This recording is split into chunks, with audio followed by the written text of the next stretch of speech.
The empty bottle of whiskey shattered against the wall, punctuating the cruel laughter that followed her as she stepped out into the dusty street of Redemption, Colorado, 1878. Josephine Ellis kept her head down, ignoring the jeers from the saloon behind her, the word empty trailing after her like a shadow that refused to be outrun. The sun beat down mercilessly on the small frontier town, its wooden structures bleached and weathered by years of unforgiving elements. Josephine empty. To those who thought they knew her, pulled her threadbare shawl tighter around her shoulders as she made her way toward the mercantile. At 23, her face already carried lines that most women wouldn't see until their 40s, evidence of a life that had taken everything and given precious little in return. Empty. Hey, empty. The voice belonged to Tom Wilson, the banker's son who'd been tormenting her since she'd refused his advances months earlier. Got nothing to say as usual, that's why they call you empty, ain't it? Empty head, empty heart, empty future. Josephine didn't turn around. She'd learned long ago that responding only fed their cruelty. Instead, she quickened her pace, her worn boots kicking up little clouds of dust. The nickname had stuck after she'd arrived in town 3 years ago, silent and hollow-eyed after losing her family to a bout of fever that had ravaged their wagon train. She'd been the only survivor, and something inside her had died along with them. She rarely spoke, worked hard at the boarding house, and kept to herself. To the townsfolk, she was just empty, the girl with nothing to give and nothing to say. The general store's bell jangled as she pushed open the door. Mr. Hollies, the proprietor, barely acknowledged her as she handed him her list of supplies for Mrs. Winter's boarding house. "Morning, Miss Ellis," he said perfunctorily, taking the paper. "Mrs. Winter's extending credit again?" Josephine nodded, her eyes downcast. "Well, I suppose her credit's good, even if she does keep strange help." He chuckled at his own joke, but Josephine had heard worse. Much worse. As Mr. Hollies gathered her supplies, the bell above the door rang again. Josephine didn't look up, not wanting to make eye contact with whoever had entered. "Mr. Hollies," a deep voice said, "I'm looking for Sheriff Taylor." The voice was unfamiliar, low and melodic, with a slight drawl that wasn't common to Colorado. Josephine found herself stealing a glance at the newcomer. He stood tall in the doorway, silhouetted by the morning sunlight. As he stepped further into the store, his features came into focus. Strong jaw covered in a short beard the color of wheat fields, eyes as blue as the summer sky, and shoulders broad enough to suggest he was no stranger to hard work. His clothes were trail-worn but clean dark trousers, a faded blue shirt, and a dust-covered tan hat that he removed as he entered the store, revealing tousled blonde hair. "Sheriff's office is down the street, mister." Hollies prompted. "Reeves, Benjamin Reeves." The man shifted his weight, and Josephine noticed the gleam of a deputy's badge on his vest. "Just rode in from Silver Cliff. Got a telegram saying they need additional law enforcement for the cattle drive coming through next week."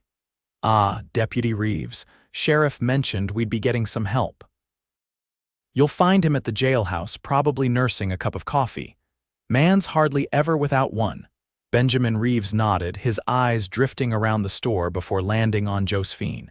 There was no judgment in his gaze, just curiosity. Josephine quickly looked away. "Thank you kindly." Benjamin replaced his hat and turned to leave, but paused at the door. "Madam," he said with a slight nod in Josephine's direction before stepping back out into the sunlight. Josephine felt an unexpected warmth creep up her neck. No one in Redemption addressed her so respectfully anymore. She was girl or empty or simply ignored altogether. "Here are your supplies, Miss Ellis," Mr. Hollies said, pushing a crate across the counter. "You tell Mrs. Winters that'll be $3.75 added to her account." Josephine nodded, gathering the crate into her arms. It was heavier than she expected, but she was used to carrying burdens alone. Outside, the morning had grown hotter. Josephine adjusted her grip on the crate and began the walk back to the boarding house. She was halfway there when the weight suddenly lightened. "Allow me, madam." Benjamin Reeves had taken hold of the other side of the crate, his large hands easily supporting most of the weight. "This looks like quite a load for one person," he continued when she didn't respond. "I'm headed this direction anyway." Josephine stared at him, unsure how to react. People in Redemption didn't help her, they avoided her or mocked her. "I promise I don't bite," he said with a gentle smile that crinkled the corners of his eyes. "Though I understand if you're cautious around strangers. Name's Benjamin Reeves, just arrived in town, and you are." Josephine swallowed hard, her voice rusty from disuse. "Josephine Ellis," she managed, barely above a whisper. His eyebrows rose slightly, perhaps surprised she'd spoken. "Pleased to meet you, Miss Ellis. Now, where are we taking these supplies?" "Winter's boarding house," she said, her voice a little stronger. "2 blocks down." They walked in silence, Benjamin seemingly content without conversation. Josephine stole glances at him, noting how he nodded politely to passers-by, many of whom stared openly at the sight of the new deputy walking alongside empty. As they approached the boarding house, a figure on the porch straightened. Mrs. Winters, a plump widow in her 50s with sharp eyes that missed nothing, watched their approach with undisguised interest. "Good morning," Benjamin called out cheerfully. "Special delivery for Mrs. Winters, I presume?" Mrs. Winters smoothed down her apron. "That would be me." "And who might you be, helping my Josephine?" "Deputy Benjamin Reeves, madam, at your service. Just arrived in town and thought I'd lend a hand." "Well, isn't that gentlemanly?" Mrs. Winters said, her eyes darting between Benjamin and Josephine with calculation. "We don't see much of that around here, do we, Josephine?" Josephine shook her head slightly, uncomfortable with the attention. "You can bring those supplies to the kitchen, deputy," Mrs. Winters continued. "And then perhaps you'd like some coffee, it's fresh made." "That's very kind, but I should report to Sheriff Taylor first. Perhaps another time." They carried the crate into the kitchen, setting it on the large wooden table that dominated the room. "Thank you for your help, Deputy Reeves," Mrs. Winters said, following them in. "We have rooms available if you're looking for a place to stay. Clean beds, hot meals, reasonable rates." Benjamin smiled. "I'll keep that in mind, madam." He turned to Josephine. "It was nice meeting you, Miss Ellis."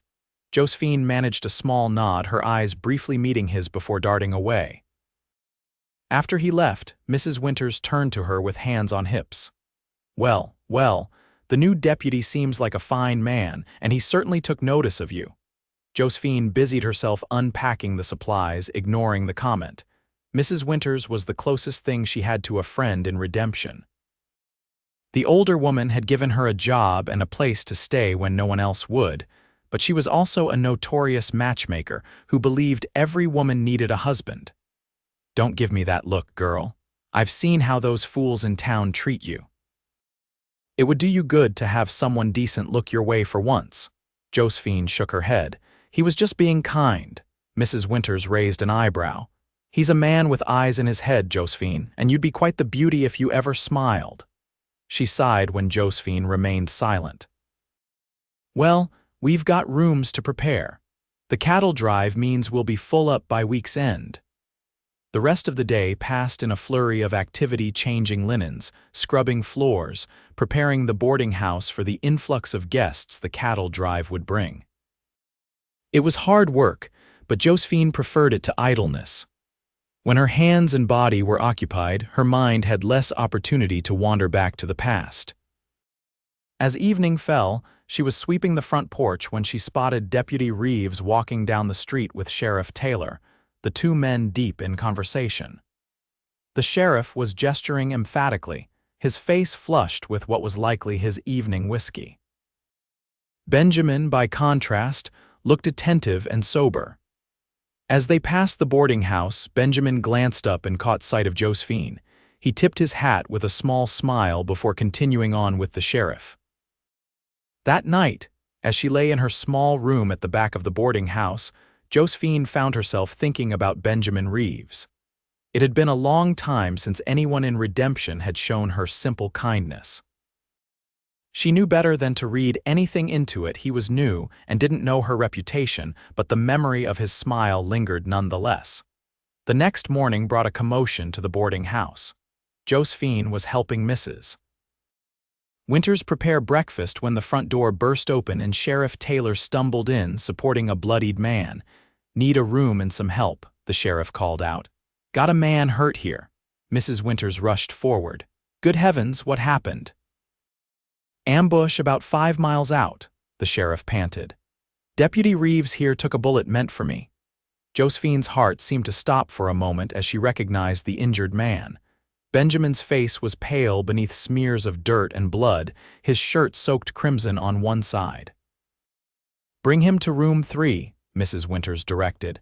"Josephine, fetch water and bandages, and send Billy for Doc Miller."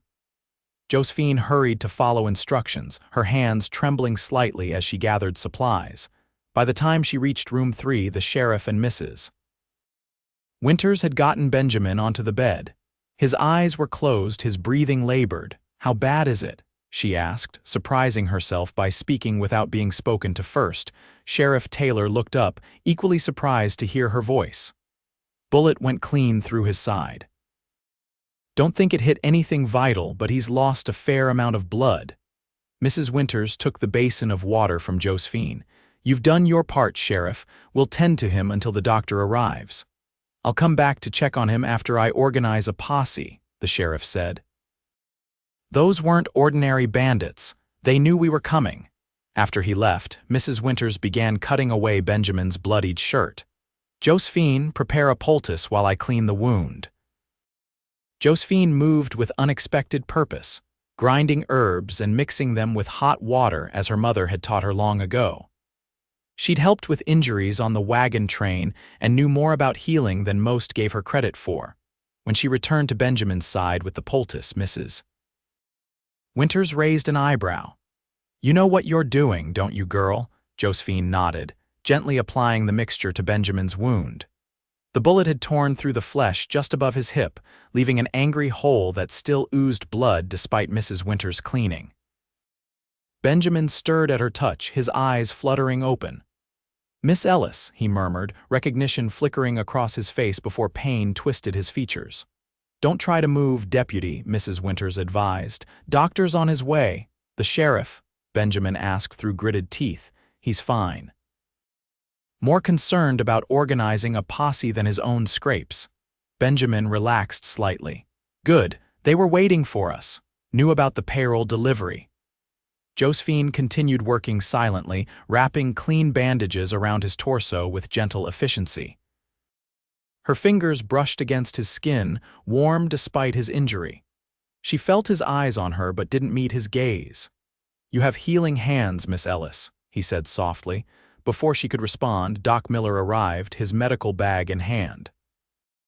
"Let's see what we have here," he said, motioning for Josephine and Mrs. Winters to step aside. Josephine retreated to the door, watching as the doctor examined Benjamin's wound. "Clean shot through, minimal tissue damage," Doc Miller announced after a thorough examination. "You're a lucky man, Deputy. Few inches higher and we'd be having a different conversation." "So he'll recover?" Mrs. Winters asked. "With rest and care, yes, but he shouldn't be moved for at least a week." The doctor turned to Benjamin. "You understand, complete bed rest, no heroics." Benjamin nodded weakly. "Yes, sir. I'll come by tomorrow to check the wound. Keep it clean, change the bandages twice daily, and make sure he drinks plenty of fluids." Doc Miller packed his bag. "Your poultice is good work, Josephine. Helps with the inflammation. Continue with that." After the doctor left, Mrs. Winters sighed. "Well, looks like you'll be staying with us for a while, Deputy. Josephine will see to your needs." Josephine's eyes widened in alarm. She was used to cleaning rooms, not tending to injured men. "Don't look so frightened, girl." "You've already shown you know what you're doing." Mrs. Winters patted her arm. "Besides, our other guests will be arriving soon, and I can't be in 2 places at once." Resigned, Josephine nodded. As Mrs. Winters left to prepare breakfast for the other boarders, Josephine poured a glass of water and helped Benjamin drink. "Thank you," he said when he'd finished. "I'm sorry to be such a burden." Josephine shook her head, indicating it wasn't a problem. You don't say much, do you, Miss Ellis? She met his eyes briefly before looking away. That's all right. Sometimes there's more truth in silence than in 1,000 words. He winced as he shifted position. Would you sit with me a while, just until I fall asleep? Josephine hesitated, then pulled a chair next to the bed. Benjamin closed his eyes, his breathing gradually becoming more even. She studied his face in repose, the strong lines softened by sleep, the golden stubble on his jaw catching the morning light from the window. There was an openness to his features, a lack of guile that was rare in redemption. She didn't realize she'd been staring until his eyes opened again, catching her in the act. Sorry, he murmured, a small smile playing at his lips. Thought I could sleep, but it hurts too much. Josephine reached for the bottle of laudanum the doctor had left and poured a small dose. Ah, that might help, Benjamin said, accepting the medicine, though I've never been fond of how it makes my thoughts swim. After taking the laudanum, he settled back against the pillows. Would you tell me about yourself, Miss Ellis? Where are you from originally? The question was innocent enough, but it scraped against the walls Josephine had built around her past. She shook her head slightly. Too personal, Benjamin asked. I understand. How about I tell you about myself instead? Not much to tell, mind you. Grew up in Texas, son of a rancher. Decided law enforcement suited me better than cattle. Been working my way north for the past few years. His voice was soothing, and despite her usual reticence, Josephine found herself listening intently as he spoke of his childhood in Texas, his 3 older sisters who'd bossed him around mercilessly, and his decision to become a lawman after his father was killed by rustlers. He was a good man, Benjamin said, his voice growing slightly slurred as the laudanum took effect. Taught me that strength isn't about how hard you can hit, but about what you stand for when it matters. Josephine nodded, understanding more than he might have guessed. Her own father had been a man of principle. You have kind eyes, Benjamin murmured, his own starting to drift closed. They don't match what they call you. Josephine froze. What? I heard them yesterday, in the saloon, calling you empty. His eyes opened briefly, surprisingly lucid despite the medicine. It's not right. People shouldn't be reduced to cruel names. Heat rushed to Josephine's face, embarrassment mixed with an old anger. She started to rise, but Benjamin's hand caught hers. I didn't mean to upset you, he said. I just wanted you to know. I see you, Josephine Ellis, and there's nothing empty about you. His hand was warm around hers, the touch gentle despite his strength. For a moment, Josephine allowed the contact, feeling something shift inside her like a door long locked being nudged ever so slightly ajar. Then she carefully withdrew her hand and stood. Benjamin's eyes had closed again, the laudanum finally overtaking him. She adjusted his blanket and quietly left the room, her mind unsettled by his words. For the next 3 days, Josephine tended to Benjamin between her regular duties. She changed his bandages, brought him meals, and helped him sit up when he grew restless with lying flat. They developed a strange routine. He would talk, telling her stories of his travels or asking gentle questions that required only the briefest of answers. And she would listen, occasionally surprising herself by responding. On the 4th day, as she was changing his bandage, he asked, "Why do you let them call you that name?" Josephine's hands stilled on the fresh bandage. She kept her eyes on her work as she resumed wrapping it around his torso. "Josephine," he prompted when she didn't answer. "It doesn't matter," she said quietly. "It matters to me." She secured the bandage with a small pin and straightened, finally meeting his eyes. "Why?" The question seemed to catch him off guard. Because no one deserves to be treated with disrespect. Especially someone who works as hard as you do, who takes care of others the way you've cared for me. Josephine turned away, gathering the used bandages. "You don't know me." "I'd like to," he said simply. She paused at the door, her back to him. "It's easier this way. If they think I'm empty, they leave me alone." It was the most she'd said to him to anyone in years. "Is that what you want, to be left alone?" Josephine couldn't answer. The truth was too complicated, too painful. She left the room without another word. That evening, as she was preparing dinner in the kitchen, Sheriff Taylor arrived to check on Benjamin. Josephine listened from the hallway as the two men talked. Posse tracked them to the territorial line, then lost the trail, the sheriff was saying. But we found something interesting in their camp. Papers with information about bank shipments, including ones that haven't been announced yet. Someone's feeding them information, Benjamin concluded. Exactly. Someone in town, someone with access. I've been asking around discreetly, but so far nothing. What about the bank? Who works there? Just old man Hargrove, his son Richard, and that new teller from Denver. And who would know about shipment schedules? The stagecoach office, telegraph operator, maybe some of the merchants who are expecting funds. There was a pause, then Benjamin asked, "What about Tom Wilson? Saw him at the saloon my first day, seemed to throw his weight around." The sheriff chuckled. "Banker's son, all talk, no substance. Likes to gamble and chase women, but he's not clever enough for something like this." "Sometimes the obvious choice is the right one," Benjamin said. "Especially if he's got gambling debts. I'll look into it. How's your recovery coming along? Better each day." "Miss Ellis has been taking good care of me." There was a snort from the sheriff. "Empty. Surprised she doesn't just leave you to fend for yourself. Girl hardly speaks 2 words together." Josephine tensed, waiting for Benjamin's response. "I'd appreciate it if you didn't call her that, Sheriff," Benjamin said, his tone polite but firm.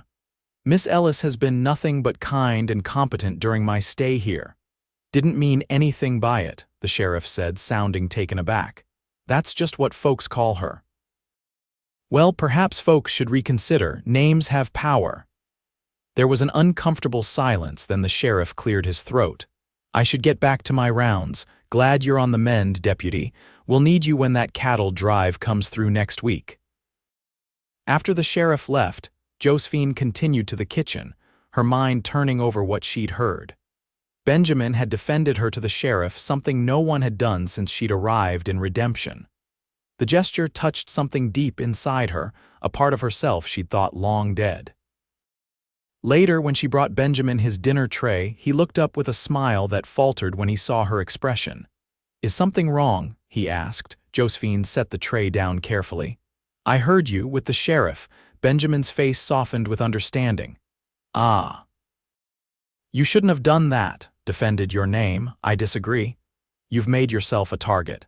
Josephine's voice was quiet but intense. "People in this town don't like change. They won't take kindly to you questioning their ways."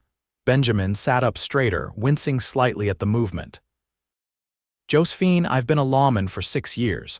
I've faced men with guns who wanted me dead. I'm not worried about wagging tongues. You should be. Words can do more damage than bullets sometimes." He studied her face. "Is that what happened to you, words?" Josephine looked away. "Eat your dinner before it gets cold." As she turned to leave, he called after her, "I meant what I said, you know. There's nothing empty about you, Josephine Ellis, not from where I'm sitting." She paused at the door but didn't turn around. "You don't know what you're talking about." "Then tell me. Help me understand." Josephine gripped the doorframe, torn between her instinct to flee and a new, unexpected desire to stay, to speak, to be heard. The latter one, though she didn't fully understand why, she turned back slowly. "My family died on the way here. Fever took them all. My parents, my little brother. I was the only one who survived." The words came out rusty, as if she were speaking a language long forgotten. "When I arrived in Redemption, I had nothing. No family, no belongings, no purpose. I didn't speak for months. That's when they started calling me empty." Benjamin's face showed no pity, only a deep understanding that somehow made it easier to continue. "Mrs. Winters gave me work, a roof. I was grateful, but I couldn't. I didn't want to be part of the town. It hurt too much to connect with people, knowing they could be taken away just as easily as my family was. So I let them think I was empty. It was easier than explaining the truth." "Which is," Josephine met his eyes directly, "that I'm not empty, I'm full of ghosts." Benjamin held her gaze, not flinching from the raw pain he saw there. "Thank you for telling me." Josephine nodded, feeling strangely lighter for having shared the burden she'd carried alone for so long. "Would you stay a while?" Benjamin asked. "Just to talk." After a moment's hesitation, she pulled a chair next to his bed and sat down. They talked until well past sunset, or rather, Benjamin asked questions, and Josephine answered, slowly at first, then with increasing openness as the night deepened around them. She told him about her life before redemption, about her father's dream of starting a new life in Colorado, about her mother's healing skills that she'd passed on to her daughter. She spoke of her little brother's laugh, and how the silence after his death had been the most unbearable sound she'd ever known. In turn, Benjamin shared his own losses: his father's death, a brother who'd died in the war, a fiancé who'd succumbed to tuberculosis before they could marry. "That's why I understood," he said softly. "When I saw you that first day, I recognized something in your eyes, the look of someone carrying invisible weights." As the clock in the hall struck midnight, Josephine realized with a start how long they'd been talking. "I should let you rest," she said, rising from her chair. Benjamin caught her hand. "Thank you, Josephine, not just for the care you've given me, but for trusting me with your story." She looked down at their joined hands, his larger one enveloping hers. "Thank you for listening." "I'll always listen," he said, his voice rough with emotion. "For as long as you want to talk." Something shifted between them in that moment, a connection forged through shared pain and mutual understanding. Josephine gently withdrew her hand, but the warmth of his touch lingered long after she'd returned to her own room. The next morning, Doc Miller pronounced Benjamin well enough to move around with assistance. Josephine helped him take his first steps around the room, her arm around his waist, his arm heavy but not unpleasant across her shoulders. "You're doing well," she encouraged as he grimaced with the effort. "Just a few more steps." "If I'd known getting shot would lead to having a beautiful woman in my arms, I might have done it sooner," Benjamin joked, then immediately looked chagrined. "I apologize, that was forward of me." Josephine felt heat rush to her cheeks. "It's fine," she said, helping him back to the bed. "No, it wasn't. You've been nothing but professional, and I don't want to make you uncomfortable." She adjusted his pillows, avoiding his eyes. "You didn't." Benjamin caught her wrist gently. "Josephine, look at me." Reluctantly, she met his gaze. "I respect you tremendously," he said. "Not just for your skills or your kindness, but for your strength. What you've endured would have broken many people, but you're still standing, still caring for others despite your own pain. That's remarkable." Josephine stared at him, unable to form a response to such unexpected praise. "I just thought you should know that," he finished, releasing her wrist. She nodded once before hurrying from the room, her heart pounding in a way it hadn't in years. Throughout the day, as she went about her duties, Josephine found her thoughts returning to Benjamin and their conversations. Something was changing inside her. It was as if a frozen river were beginning to thaw, the ice cracking to reveal rushing waters beneath. It was frightening, but also exhilarating. That evening, the boarding house received its first guests, connected to the cattle drive, two trail bosses who arrived ahead of the herd to make arrangements in town. Mrs. Winters was busy settling them in, leaving Josephine to take Benjamin his dinner. She found him sitting in a chair by the window, watching the street below. He'd managed to put on a fresh shirt provided by Sheriff Taylor, though it hung open, revealing the bandages around his torso. "You shouldn't be up without help," she chided gently, setting down his tray. "I was going stir-crazy in that bed," he admitted. "Besides, I wanted to see what was happening in town, heard quite a commotion earlier. The cattle drive vanguard arrived. Two trail bosses are staying here. Ah, that explains it. Main herd should be here within a few days." He glanced at the tray. "That smells delicious. Did you make it?" Josephine nodded. "Mrs. Winters taught me her stew recipe. She says it's good for healing." "Then I'll eat every bite." He started to rise, wobbling slightly. Josephine hurried to his side, supporting him as he made his way back to the bed. The contact sent a strange flutter through her stomach that she tried to ignore. Once he was settled with the tray, Benjamin asked, "Would you join me?" For conversation, I mean, unless you have other duties. I can stay a while, she said, taking a seat in what had become her usual chair. Tell me about your day, he requested, breaking a piece of cornbread. It was such a simple question, so ordinary and yet so intimate. Josephine couldn't remember the last time anyone had asked about her day or cared to hear the answer. She began hesitantly, describing her morning chores and an incident with a difficult guest, but soon found herself speaking more freely, even smiling as she recounted Mrs. Winter's chastising one of the trail bosses for tracking mud into her freshly mopped hallway. You have a beautiful smile, Benjamin observed when she'd finished her story. You should use it more often. Josephine ducked her head, embarrassed but pleased. It feels strange, smiling. Like using a muscle that's been idle too long. Well, it suits you.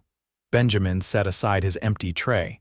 Sheriff Taylor stopped by while you were busy earlier, says he's been looking into Tom Wilson like I suggested. Seems the banker's son has been losing heavily at poker lately and making some interesting new friends.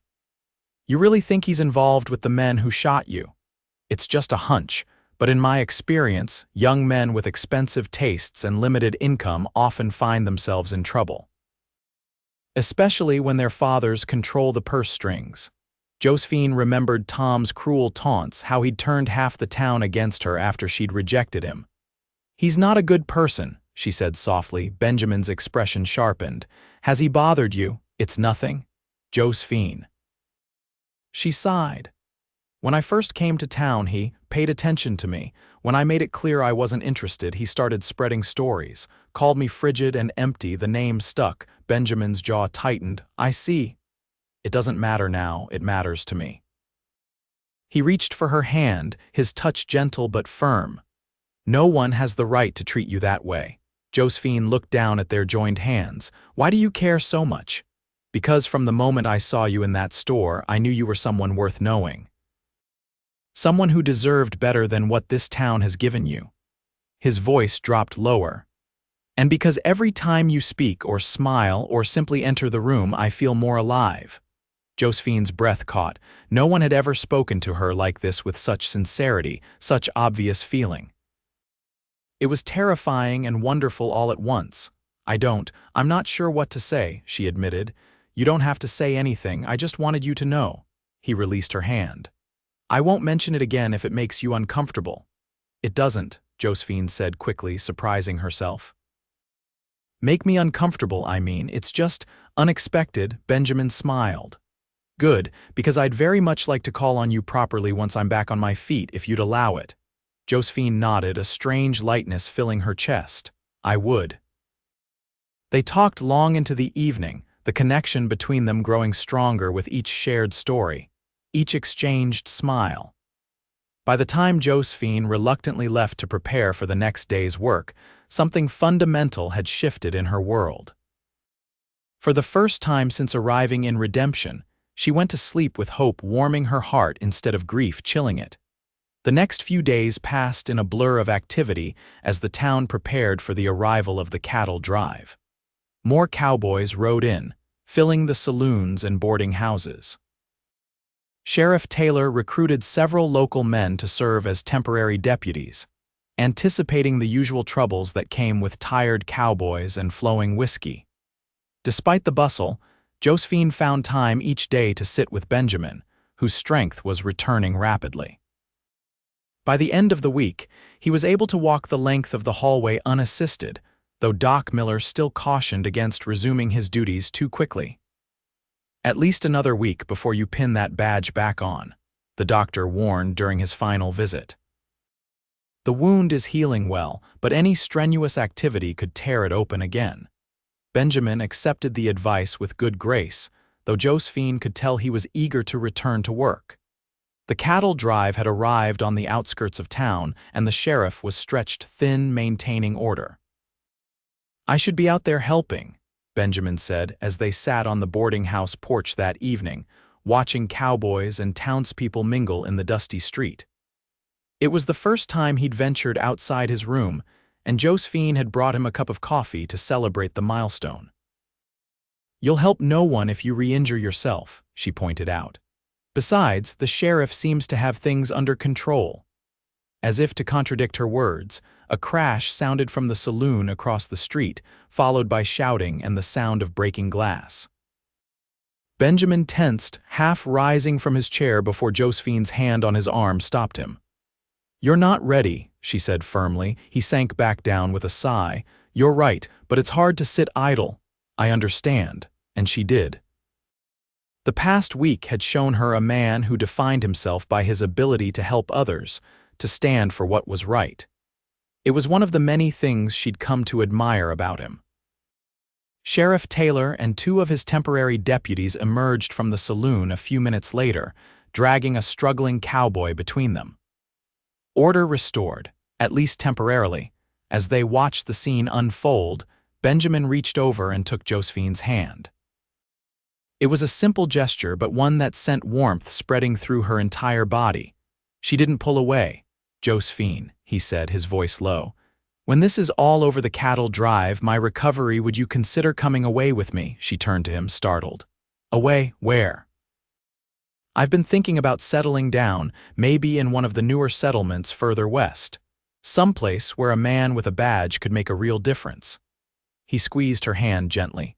"Someplace where you wouldn't be weighed down by the past or by cruel nicknames."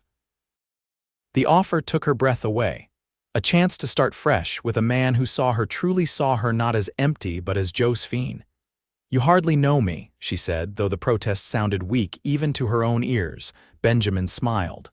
"I know enough. I know you're strong and kind. I know you have healing in your hands and wisdom in your heart. I know that when you smile, it lights up places inside me I thought had gone dark forever." He paused, his eyes serious. "And I know I've never felt about anyone the way I feel about you." Tears pricked at Josephine's eyes. Benjamin, a gunshot cracked through the evening air, cutting off her words. They both jumped to their feet as more shots followed. "That came from the bank," Benjamin said, already moving toward the steps. "Stay here." "Benjamin, no," Josephine grabbed his arm. "You're not healed." "I can't just sit here." He gently but firmly removed her hand. "Stay inside, Josephine, please." Before she could protest further, he was striding down the street toward the commotion, one hand pressed to his side where his wound was still healing. Josephine watched him go, fear clutching at her heart. More shots rang out, followed by shouting. Against all better judgment, Josephine hurried after Benjamin, keeping to the shadows of the buildings. By the time she reached the bank, a crowd had gathered at a safe distance. Sheriff Taylor and his deputies had taken cover behind water troughs and wagons, their guns trained on the bank's entrance. "They've got hostages," someone in the crowd called out. "The banker and his wife." Josephine scanned the scene anxiously, finally spotting Benjamin crouched behind a barrel, talking intently with Sheriff Taylor. Even from a distance, she could see the determination in his posture. A man appeared in the doorway of the bank, using an older woman as a shield. Mrs. Hargrove, the banker's wife. Behind them, Josephine could make out at least two more figures in the dimly lit interior. "We're riding out of here," the man shouted. "Anyone tries to stop us, the old lady gets it." Sheriff Taylor stood slowly, hands raised to show he wasn't holding a weapon. "Let's talk about this. No need for anyone to get hurt." While the sheriff distracted the gunman, Josephine noticed Benjamin slipping away from his position, moving around the side of the building toward what she knew was the bank's back entrance. Her heart raced with fear for him. He was in no condition for a confrontation with armed robbers. Without conscious thought, Josephine began moving too, circling wide around the crowd to approach the bank from the opposite direction. She wasn't sure what she could do, but she couldn't stand by while Benjamin put himself in danger. As she reached the side of the building, she heard another gunshot from the front, followed by screams from the crowd. Josephine froze, torn between continuing forward and rushing back to see what had happened. A hand suddenly clamped over her mouth, an arm like iron around her waist. She was dragged backward into the shadows between the bank and the adjacent building. Well. "If it isn't empty," Tom Wilson's voice hissed in her ear, his breath hot and reeking of whiskey. "What are you doing skulking around here?" Josephine struggled against his grip, but he was much stronger. "Stop squirming," he growled. "I need a way out of this mess, and you're going to help me." Understanding dawned with sickening clarity. Tom was involved in the robbery. Benjamin had been right about him. Tom dragged her toward the back of the building. As they rounded the corner, Josephine saw Benjamin crouched by the rear door, about to enter. "Deputy." Tom called out, pressing what Josephine now realized was a gun to her temple. "Step away from the door or she gets a bullet in her brain." Benjamin turned, his face draining of color when he saw Josephine. "Wilson, let her go." "Not a chance, she's my ticket out of here." Tom backed away, pulling Josephine with him. "My partners can handle the front. I'm taking her and riding out." "Your partners are surrounded," Benjamin said, slowly straightening. "There's no way out of this, Tom." "There's always a way if you're smart enough," Tom sneered. "Which is why I have a horse waiting and a hostage nobody in this town would miss." "Who's going to risk their life for empty?" "I would," Benjamin said, his voice steady despite the fury in his eyes. "In a heartbeat," Tom laughed. "Noble sentiment, deputy, but you're in no shape to stop me." "I heard about your injury. One good punch to your side and you'd be on the ground." Josephine met Benjamin's eyes, trying to convey a message. While Tom was focused on taunting Benjamin, she slowly shifted her weight, preparing to move. Benjamin must have understood. He took a deliberate step forward, drawing Tom's attention. "You're not taking her anywhere, Wilson. Stay back." Tom jabbed the gun harder against Josephine's head. "I'm warning you." In that moment of distraction, Josephine stomped hard on Tom's foot and twisted violently in his grasp. Surprised, his grip loosened just enough for her to break free and drop to the ground. Benjamin lunged forward despite his injury, tackling Tom as the gun discharged harmlessly into the air. The two men crashed to the ground, grappling for control of the weapon. Despite his wound, Benjamin fought with fierce determination, landing several solid punches before Tom managed to strike him in his injured side. Benjamin gasped in pain, momentarily stunned. Tom scrambled to his feet, raising the gun. "Should have minded your own business, deputy." Before he could fire, Josephine grabbed a discarded piece of lumber and swung it with all her strength, connecting with the back of Tom's head. He crumpled to the ground, the gun falling from his grasp. Benjamin rolled to his side, clutching his wound but conscious. "Josephine," he gasped. "Are you all right?" She rushed to his side, dropping to her knees beside him. "I'm fine, but you're bleeding again." More gunshots sounded from the front of the bank, followed by shouting that suggested the situation was under control. Josephine helped Benjamin sit up against the wall of the building. "We need to tell the sheriff about Tom," Benjamin said, his voice strained. "He's not going anywhere," Josephine replied, glancing at Tom's unconscious form. "Let me check your wound first." She gently pulled aside his shirt, revealing fresh blood seeping through his bandage. "You've torn it open again." Benjamin managed a weak smile. "Worth it to keep you safe." Tears sprang to Josephine's eyes. "You could have been killed." "So could you." He reached up to touch her face. "I couldn't let that happen. Not when I've just found you." The tenderness in his voice, the warmth in his eyes, it broke something open inside Josephine. All the grief and loneliness she'd been carrying, all the walls she'd built around her heart crumbled in an instant. "I thought I was empty," she whispered, her voice breaking. "For so long I believed there was nothing left inside me, but you've made me feel again, Benjamin. You've filled every part of my life that I thought was dead forever." Benjamin drew her closer, his forehead touching hers. "You were never empty, Josephine. Never. You were just waiting to be seen." In that moment, with the sounds of the chaos at the bank fading into the background, Josephine did what she'd been longing to do for days. She closed the small distance between them and pressed her lips to his. The kiss was gentle at first, a tentative exploration. Then Benjamin's hand slid into her hair, deepening the connection between them. Josephine felt as if she were waking from a long sleep, every nerve ending suddenly alive and singing. When they finally parted, both breathless, Benjamin smiled. "I've been wanting to do that since the first time you spoke to me." "I've been wanting you to," Josephine admitted. The sound of approaching footsteps interrupted the moment. Sheriff Taylor and two deputies rounded the corner, guns drawn, Deputy Reeves. The sheriff lowered his weapon when he saw them. "What in blazes are you doing back here? And is that Tom Wilson?" "He was part of the robbery, Sheriff," Benjamin explained, wincing as he tried to stand. Miss Ellis stopped him when he tried to use her as a hostage. The sheriff looked from Benjamin to Josephine with new respect. "Is that so?" He gestured to his deputies. "Get Wilson secured, and someone fetch Doc Miller." The deputies bleeding again. As the deputies dealt with Tom, Sheriff Taylor helped Benjamin to his feet. "The other robbers are in custody." "No casualties, though Mr. Hargrove took a blow to the head." "Good work, Sheriff," Benjamin said, leaning heavily on the older man. "Couldn't have done it without your hunch about Wilson, though you should have left the heroics to those of us not nursing bullet wounds." The sheriff glanced at Josephine, and it seems Miss Ellis has some spine after all. "She always did," Benjamin replied. "Some people just weren't looking properly." The following week brought many changes to Redemption.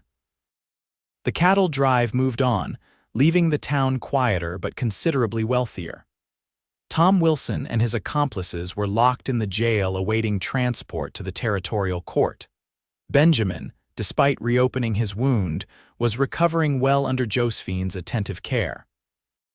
The story of how empty had helped capture Tom Wilson spread through town, gradually shifting perceptions. People who had ignored Josephine for years now nodded to her on the street. Mrs. Winters reported that several customers had specifically mentioned how well Josephine kept the boarding house. "Seems you're something of a hero now," Benjamin teased as they sat together on the porch one evening. His strength was returning, though he still moved carefully to protect his healing wound. "Hardly," Josephine demurred. "I just did what anyone would do." "No, you did what a brave, resourceful woman would do." He took her hand, a gesture that had become wonderfully familiar. "Have you thought about what I asked, about coming away with me?" Josephine had thought of little else. The idea of leaving Redemption, of starting fresh somewhere new, with Benjamin by her side, filled her with both excitement and trepidation. "Where would we go?" she asked. "I've been corresponding with an old friend who's the marshal in a growing settlement called Pine Ridge, about 100 miles west of here. He's looking for a deputy, someone who could eventually take over when he retires." Benjamin's eyes were alight with possibility. "It's a good community. New enough that people can reinvent themselves, established enough to offer comfort." "And what would I do there?" Benjamin smiled. "Whatever you want. Your healing skills would be valuable anywhere, or you could open a boarding house of your own. Or simply be my wife if that's what would make you happy." Josephine's breath caught. "Your wife?" "That's what I'm asking, Josephine Ellis." Benjamin shifted in his chair to face her fully. "I know it's fast. I know we've known each other only a short time. But I've never been more certain of anything in my life. I love you. I want to build a life with you, wherever that may be." Tears welled in Josephine's eyes. "I never thought I'd hear those words again, never thought I'd feel this way." "Is that a yes?" Benjamin asked, hope plain in his face. Josephine nodded, unable to speak past the emotion clogging her throat. Benjamin pulled her gently into his arms, mindful of his wound, and kissed her with such tenderness that fresh tears spilled down her cheeks. "I love you," she whispered against his lips, the words strange but wonderful. "I want that life with you." They were married 2 weeks later in Mrs. Winters' parlor, with the landlady and Sheriff Taylor as witnesses. The ceremony was simple but meaningful, with Josephine wearing a new blue dress that Benjamin had insisted on buying for her. "You're the most beautiful bride I've ever seen," he whispered as they spoke their vows. After the ceremony, as they prepared to board the stagecoach that would take them to Pine Ridge, Mrs. Winters embraced Josephine tightly. "I always knew there was more to you than met the eye," the older woman said, wiping away a tear. "Deputy Reeves is a lucky man." "I'm the lucky one," Josephine replied, surprised by how much she would miss her employer and friend. As Benjamin helped her into the stage, A voice called out from the small crowd that had gathered to see them off. "Good luck, Josephine." It was Mr. Hollies from the general store, the first time he'd ever addressed her by her proper name. Others took up the call, offering good wishes using her name not Empty, but Josephine. She smiled and waved, feeling Benjamin's steadying hand at her back. Once they were settled in the coach and on their way, Benjamin pulled her close. "How does it feel to leave Empty behind?" Josephine rested her head on his shoulder, watching redemption recede through the window. "Like shedding a skin that never fit properly." "You know," Benjamin said, his voice thoughtful, "the first time I saw you in that store, I could tell there was a story behind your eyes. I'm glad you trusted me enough to share it. You're the first person who really wanted to hear it." Josephine turned to face him. "The first person who looked at me and saw more than an empty vessel." Benjamin's hand came up to cradle her face. "I saw a woman with depths that would take a lifetime to explore. And I intend to spend every day of that lifetime discovering more about the remarkable Josephine Reeves." The name, her new name, sounded right in a way Josephine hadn't expected. As the stage coach carried them toward their future, she leaned into her husband's embrace, no longer empty but filled with love, hope, and the promise of a new beginning. 3 years later, Josephine stood on the porch of their home on the outskirts of Pine Ridge, watching Benjamin approach on horseback. Their daughter, Sarah, played nearby, her dark curls bobbing as she arranged pebbles in patterns only a 2-year-old could understand. Pine Ridge had grown considerably since their arrival, transforming from a rough settlement into a proper town with a school, a church, and even a small hospital where Josephine volunteered her healing skills. Benjamin had become the marshal 6 months earlier when his friend retired, and he wore the responsibility with the same quiet dignity he brought to everything. Josephine waved as Benjamin dismounted, her heart still skipping a beat at the sight of him even after 3 years of marriage. He swept Sarah up into his arms, spinning her around as she squealed with delight before climbing the porch steps to kiss his wife. "How are my 2 favorite women?" he asked, setting Sarah down to run back to her pebbles. "We're well, and your son is kicking up a storm today." Josephine guided his hand to her rounded belly, where their second child made his presence known with a solid thump. Benjamin's face lit with wonder as it did every time he felt the baby move. "Strong boy.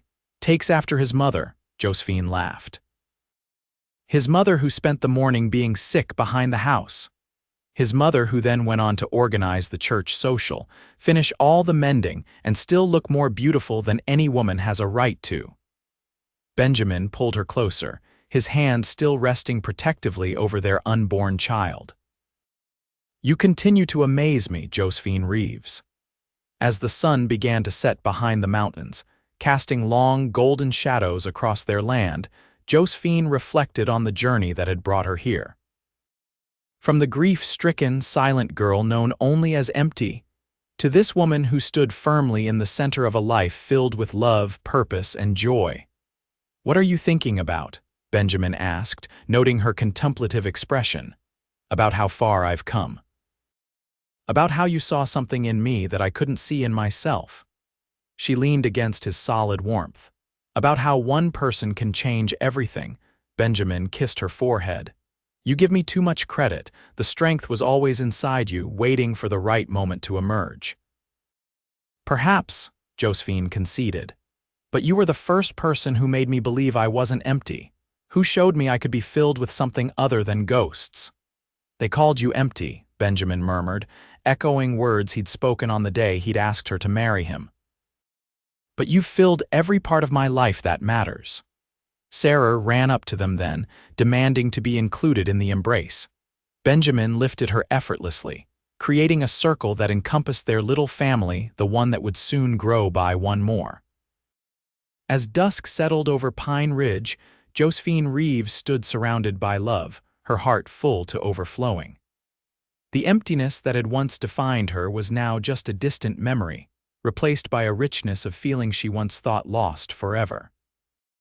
She had been called empty, but in truth, she had always been waiting to be filled with purpose, with love, with life itself.